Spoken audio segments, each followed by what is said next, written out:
Assalamualaikum warahmatullahi wabarakatuh. Selamat berjumpa kembali teman-teman semuanya. Semoga sehat selalu dan selalu diberikan kelancaran dalam semua usahanya. Amin amin ya rabbal alamin. Kali ini saya akan memberikan penjelasan komponen ya dalam salah satu instalasi listrik yang harus ada dan wajib ada ya, karena ini ya dari sisi keselamatan ini sangat penting. Jadi sering kita lihat ya, selalu di rumah-rumah itu biasa di depan rumah ada salah satu KWH ya, ataupun meteran yang biasa disebut itu ada dipasang MCB. Dan di sini ada beberapa jenis MCB. Yang pertama itu jenis 1 pul atau 1 pas, yang kedua 2 pul atau 2 pas, yang ketiga 3 pul atau 3 pas, yang keempat ini 4 pul atau 4 pas ya. Dari sini kita bisa lihat beberapa jenis MCB yang ada dan biasa dipakai dalam instalasi listrik. Jadi teman-teman, dari beberapa jenis yang ada ini ya tergantung daripada pemakaian, kita mau pakai untuk apa, dan kita harus sesuaikan, kita harus pakai yang mana yang paling sesuai, kita harus tentukan ya, sesuai pemakaian, sesuai beban dan kegunaan ya. Jadi saya harap ya teman-teman bisa memahami. Oke, langsung saja saya jelaskan. Yang pertama, pengertian MCB. MCB adalah singkatan daripada miniatur circuit breaker. MCB merupakan komponen kelistrikan yang bertugas untuk memutus aliran listrik ketika terjadi arus berlebih ataupun konsleting. Pemutusan arus listrik dilakukan secara otomatis dan ditujukan untuk memberi keamanan terhadap pemakai listrik di rumah, kantor, maupun tempat instalasi listrik yang lain ya. Contohnya ya di dalam industri ya, industri mesin ya, karena dalam industri mesin ini banyak sekali memakai panel box yang dipakai untuk kontrol motor, motor, ataupun panel kontrol untuk lampu-lampu yang ada di dalam industri ataupun dalam pabrik-pabrik, itu banyak sekali dipakai. Selanjutnya, penggunaan MCB ini sama persis seperti yang ada pada sekring ataupun fuse sebagai komponen keamanan listrik. Ya, perbedaannya adalah di sekring ketika terjadi beban berlebih atau konslet, maka aliran daya akan diputus dan otomatis sekring akan putus dan harus diganti dengan yang baru.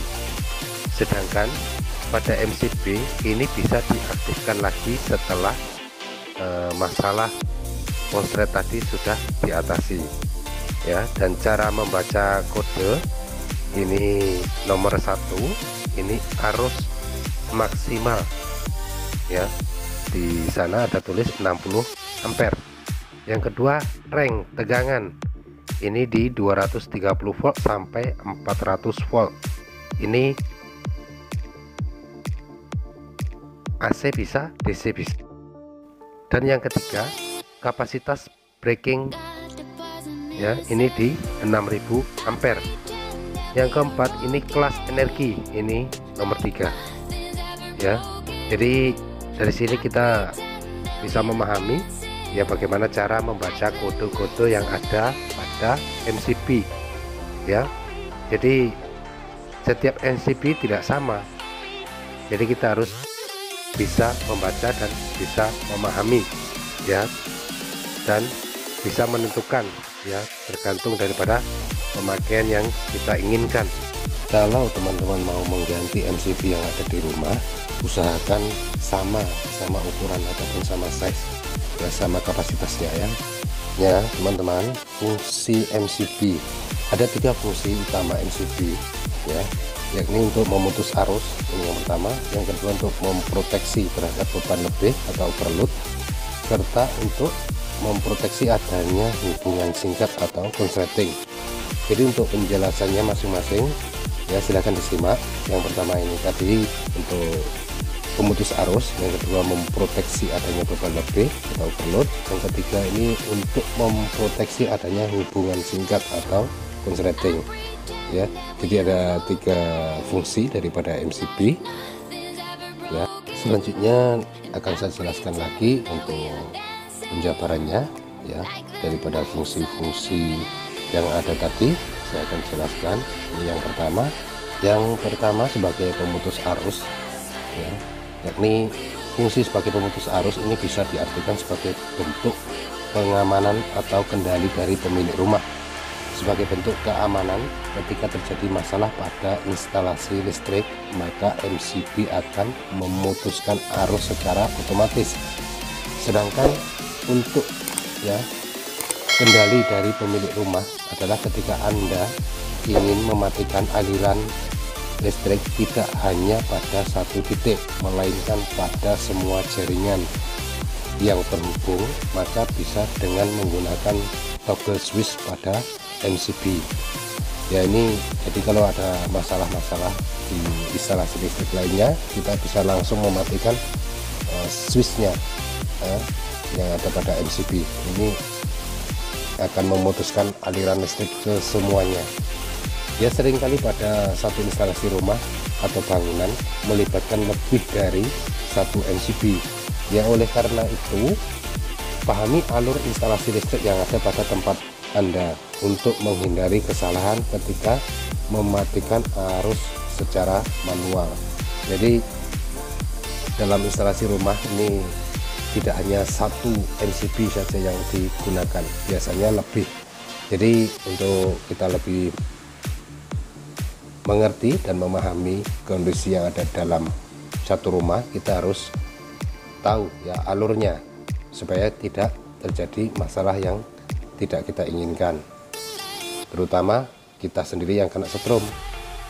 Selanjutnya teman-teman, gambar yang pertama ini switch konteks daripada MCB, yaitu posisi on ataupun posisi kontak ya. Gambar yang kedua ini posisi off ya, kontaknya lepas ataupun tidak sambung, jadi posisi mati ataupun lepas ataupun off ya.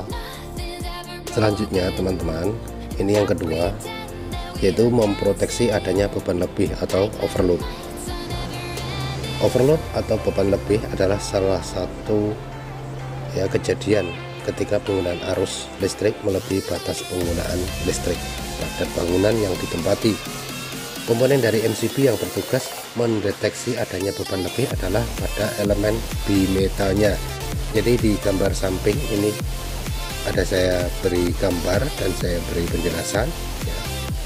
Dari elemen bimetalnya ini bisa mendeteksi ya kalau adanya beban lebih ya. Contohnya ketika suatu ruangan atau rumah menggunakan MCB dengan batas arus 6 ampere, maka seharusnya penggunaan listrik yang diperbolehkan tidak boleh lebih daripada 6 ampere.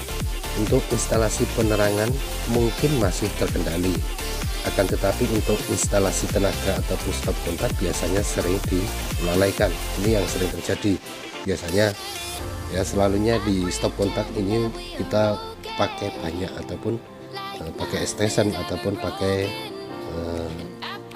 lebih daripada satu rang atau yang mencolok di sana ya. Jadi ketika Anda menancapkan komponen elektronika dengan daya tinggi sehingga membuat arus naik menjadi 7 ampere, maka pada elemen bimetalnya ya pada MCB akan melengkung karena terkena panas lebih dan otomatis akan mematikan kontak MCB sehingga terjadilah trip atau pemutusan arus. Jadi pada gambar di samping ini pada beban lebih ya, ini ya, pada elemen bimetalnya akan melengkung ya, biasanya akan panas ya karena kena beban lebih, dan ini akan menyebabkan elemen bimetalnya melengkung sehingga akan terjadi pemutusan arus ya. Biasa juga terjadi trip, itu sering terjadi. Selanjutnya yang nomor 3 yaitu memproteksi adanya hubung singkat atau konsleting. Ya, konsleting atau hubungan singkat adalah salah satu penyebab kebakaran tertinggi pada bangunan ataupun rumah. Oleh karena itu, penggunaan MCB sangatlah penting untuk mencegah terjadinya hal itu. Untuk fungsi proteksi hubungan singkat ini, komponen MCB yang bertugas untuk mendeteksi adalah magnetic strip yang berupa solenoid. Sama seperti beban lebih, komponen ini bereaksi akibat panas yang diterima, namun pada kasus hubungan singkat, panas yang masuk sangat tinggi.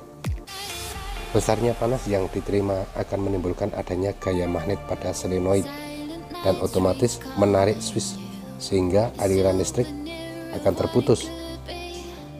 Jadi pada kasus hubungan singkat ini, bimetal melengkung dengan adanya jeda waktu, maka di konsleting ini magnetic strip akan bereaksi dengan sangat cepat. Tujuannya untuk memperkecil risiko kerusakan pada komponen dan terjadinya kebakaran yang sempat saya bahas sebelumnya. Selanjutnya, cara kerja MCB. Untuk cara kerja MCB sebenarnya sudah sedikit banyak sudah saya singgung ya ketika kita tadi membahas fungsi MCB sebelumnya.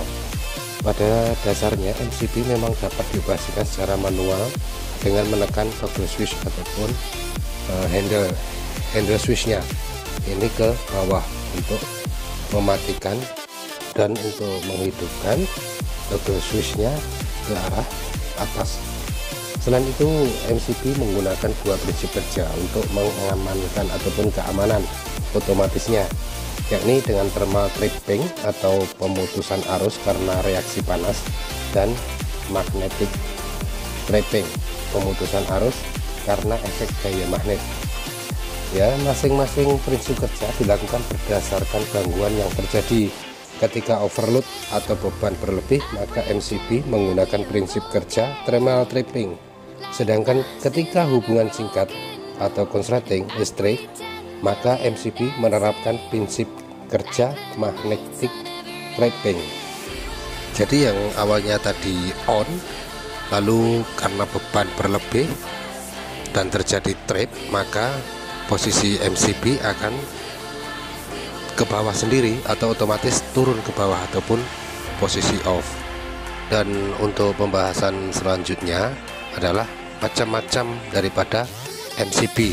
Ini banyak sekali ya yang kita jumpai, yaitu berbagai jenis ataupun berbagai ukuran.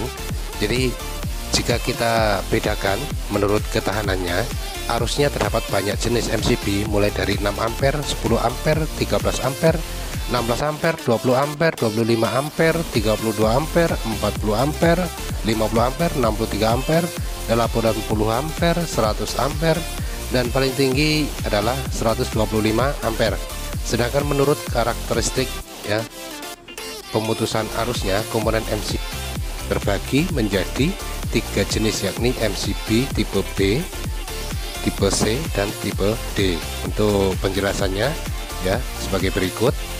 Yang pertama, MCB tipe B memiliki ketahanan listrik lebih besar, antara 3 hingga 5 kali dari arus maksimum yang tertulis dalam MCB-nya. Contohnya, apabila tertulis 6 ampere, maka ketahanannya tidak lebih dari 18 ampere. Berlaku untuk perhitungan tipe lainnya. MCB jenis ini biasanya ditemui di area perumahan, ya di rumah-rumah, ataupun di industri-industri ringan ataupun di home industry. Ini seringkali dipakai di sana. Dan selanjutnya nomor 2, MCB tipe C akan memutus arus ketika beban lebih besar dari 5 hingga 10 kali dari arus maksimum yang ditulis di MCB tersebut. Ya, jenis ini biasanya ditemui pada penerangan gedung yang memakan banyak titik serta pada motor listrik dengan arus yang sedang ya. Jadi tipe C ini ya banyak sekali pakai di dalam gedung-gedung yang memerlukan banyak titik ya, ini banyak sekali. Dan selanjutnya nomor 3, MCB tipe D adalah MCB yang paling besar ketahanannya, yakni ketika arus lebih besar dari 10 hingga 25 kali dari batas maksimum yang ditulis pada MCB. MCB tipe ini ditemui pada rangkaian yang memiliki lonjakan listrik lebih besar ya, ketika awal pemakaian seperti pada motor listrik yang berdaya besar ataupun di mesin produksi di pabrik ya, mesin sinar X-ray dan mesin-mesin lainnya yang memerlukan daya lebih besar lonjakannya. Oke, saya rasa cukup penjelasan saya kali ini. Semoga bermanfaat untuk kita semua ya, terutama diri saya sendiri ya, sebagai bahan belajar ya. Dan untuk saya sendiri meminta maaf jika ada salah silap kata saya meminta maaf, dan semoga bermanfaat juga untuk teman-teman yang lainnya ya. Saya akhiri, wassalamualaikum warahmatullahi wabarakatuh.